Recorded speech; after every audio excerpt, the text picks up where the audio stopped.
That's why you still on YouTube. My barbs know the process. I was explaining it to you because you've put out 12 songs and they've all flopped. Girl, really?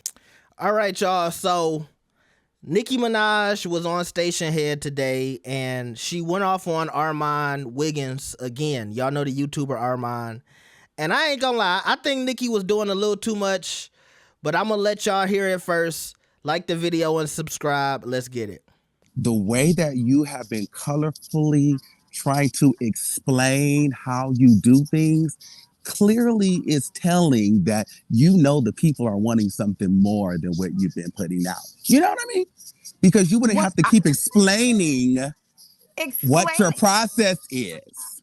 No, I was explaining it to you. My barbs know the process. I was explaining it to you because you've put out 12 songs and they've all flopped. When those 12 songs that you put out get on any Hot 100 chart, Well, no. But that's when I will talk to you. You know why you're but doing wait, do but you know my do you know why you're do you know why you still doing TikTok? I mean, do you know why you still doing YouTube talking on YouTube about because Nicki that's what Minaj? I Do do, you know because you why are you a still talking about celebrity. Nicki Minaj after Yes. 17 years? Do you know why you still talking about Nicki motherfucking Minaj now? Yes. Because while you was putting out them whack 12 songs, I was queening. I was queening. Okay? Okay, That's so why. listen. You see, had you had a hit, you would have said, fuck that YouTube shit. Listen, Big Difference should have been a hit, but it wasn't because that second verse, which was trash. You know that. See, you gotta stick to it. Or we want to talk about it. Oh, Big no. Difference was supposed to really I'm glad go. you did this. Thank you. Thank you. No, I'm glad you did this. I am glad you did this. Oh, thank you, Jesus.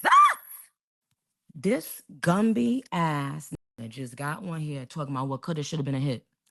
Sweetheart, do you know how many plaques I have from Pink Friday 2?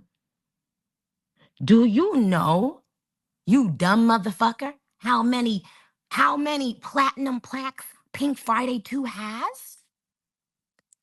I don't think you understand. I don't think you understand. Keys, I need one of my barbs that keep all the data, because we don't hide our data. We need to let this dumb motherfucker know how many songs on Pink Friday 2 are double platinum, or gold. Let's let him know. And the album hasn't been out for a year. Highest selling for this year, and it came out last year. Highest selling for last year, and it came out last year. Motherfucker, don't play with me. With no motherfucking nothing, I fucking outchart every motherfucking song on the whole fucking project, nigga. Stay in your motherfucking place, bitch. Fuck you think you talking to, nigga? Who the fuck you think you talking to, nigga? That's why you still on YouTube, nigga. Cause of Nicki Minaj. You ain't got shit else to motherfucking talk about. So since you brought that up, let's get into it.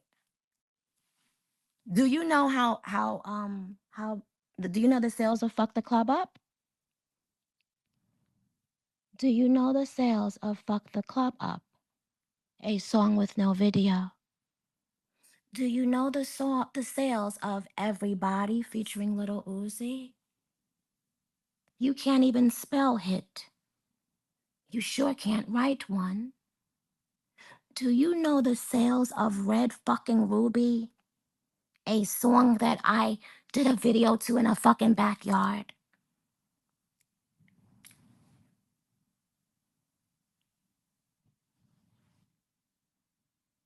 Huh? Do you know the sales of Super Freaky Girl debuted #1 on the Hot 100 after, I think, 18 years or something like that? Do you know the sales of that song, Dum Dum? So now, since you want that so bad, I'ma let you wait and beg, bitch. You ain't getting shit, nigga. You know what fucking time it is. You know what motherfucking time it is, you paid motherfucking mole? You bitch ass nigga. Fuck you think you talking to, bitch? Now look, here's the thing. I fuck with Nicki Minaj. I think she's the queen of rap. But in this clip, it shows that Nicki has a hard time taking any type of criticism. Yes, Nicki has an ego. And this is not just a thing with Nicki Minaj or female artists. All artists have an ego. But we see Nicki Minaj's ego on display more often than other celebrities, right? Like, you don't see a lot of other male Nicki Minaj counterparts. And what I mean is people who are just as big as Nicki on Spaces and Station Head and all this other stuff, constantly showcasing their ego. So Nicki opens herself up to this criticism because we see Nicki all the time. Same thing with Cardi B. Same thing with a lot of artists that like to keep that camera in front of their face, right? But the things that people don't like about Nicki always have to do with her character. And when I say her character, I mean like her entertaining character, Roman and all of these other people. And also the ego. And you never really know, are we talking to Onika, or is this Nicki Minaj, or is this Roman, or is this her playing for the internet? But obviously, going back to the ego thing, she has a big ego. And does she have the right to have an ego? Yes. And look, does her come up matter anymore since she is the queen? Does it matter if she had Drake and Lil Wayne as her biggest supporters at their peak? Like, imagine how big Glorilla, Lotto, or Cardi B would be if they had Drake and Lil Wayne at their peak, constantly pushing them and giving them that cosign. But that don't matter anymore because Nicki Minaj is Nicki Minaj. She gets all the awards. She gets all of the accolades. The barbs are the internet bullies that you don't want to run past, okay? So that doesn't matter. The rumors of nasty stuff that she might have did to people or with people, that don't matter because she made it to the top. Like, y'all know what they say, the winners get to dictate history. But with that being said, she does have moments where she's talking to other people like they ain't shit, and I'm bigger than you, and you can't tell me shit, and your opinion don't matter. And look, Armon didn't say, you know, Nicki, you a B-word. He didn't call her out of her name. He didn't talk about her personal life, at least in this clip, because look, with her history with Armon, and look, I'm not one of the gays, so I don't know all the information, but I know he was cool with Nicki, and I think she unfollowed him, and then he was cool with Cardi, and they fell out because she recorded his phone call. Then him and Nicki spoke. I don't think Nicki forgave him, but I think she unblocked him and kind of put him on like probation with the barbs. And you could tell she was waiting for Armon to say something that she didn't like. And I also want to say this.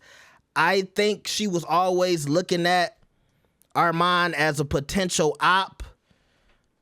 I don't think she fully trusted Armon, so maybe that's where some of this like rant came from. But just in this clip alone, Armon didn't call her out of her name. He didn't say anything about her relationship, about her husband. He just said simply, I don't like the song. Or I don't like this song, or I think it could have been better. And look, I understand she gets numbers. It's a lot of people that get numbers, but that doesn't mean that everybody has to like the quality of your product that you put out that has all of the sales, that has all of the numbers, right? I never had a Whip It shot in my life, but Cardi apparently is making a lot of money off Whip It shots, okay?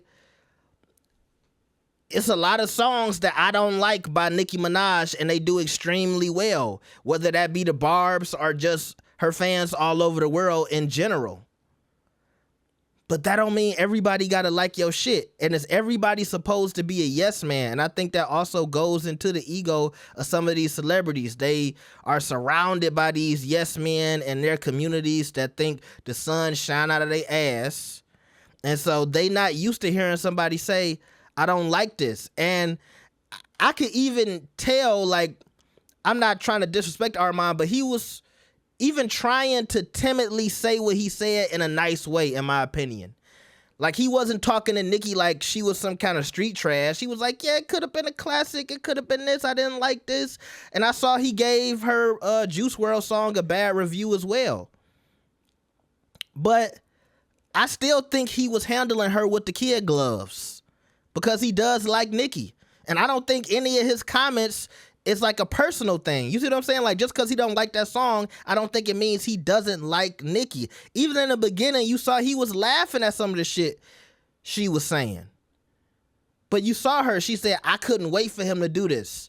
So regardless of you thinking he might be a secret undercover op, you had issues with him too. And that is a problem with these people in the industry where you want to be surrounded or you want to bring people in your space who you know you don't fuck with. Nicki, if you didn't fuck with him, you shouldn't have brought him up the last time on Station Head.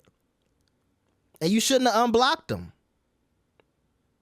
And vice versa. If Armon don't really fuck with her, maybe he shouldn't be trying to get on her platform and shit like that. But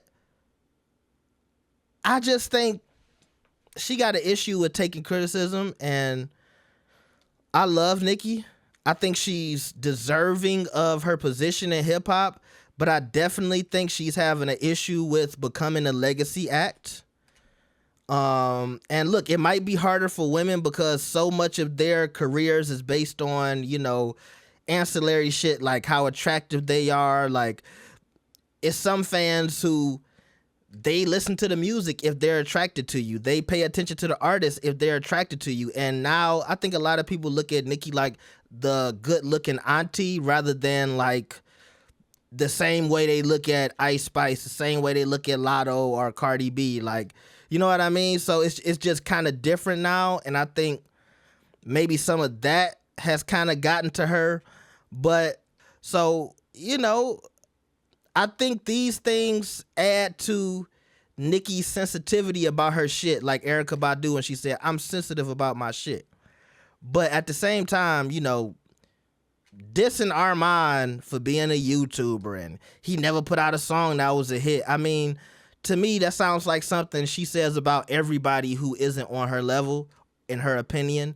But at the end of the day, she knows Armon is doing well for himself. You know, oh, you still on YouTube? Yeah, he's still on YouTube. He still got an audience and he can still get a check from it. Why would he stop? Some people might look at her and say, you still doing music?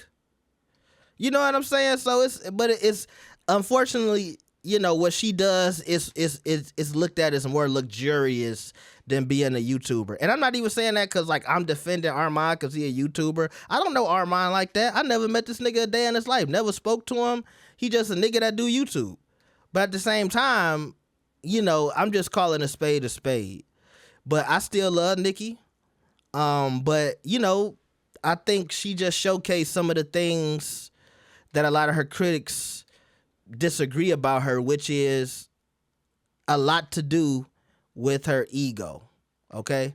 So y'all let me know what y'all felt about this. I felt like it was unnecessary. But I also realized that, like I said, I'm not in the know. I think there's a crowd of people that don't like Armon, just like it's a crowd of people that don't like me. That just comes with the territory. But you're going to see people be like, okay, yeah, I'm finally glad somebody put Armon in his place. But if she said that same shit to somebody you liked, you would have an issue. So yeah, still fuck with Nicki. I'm just saying how I feel.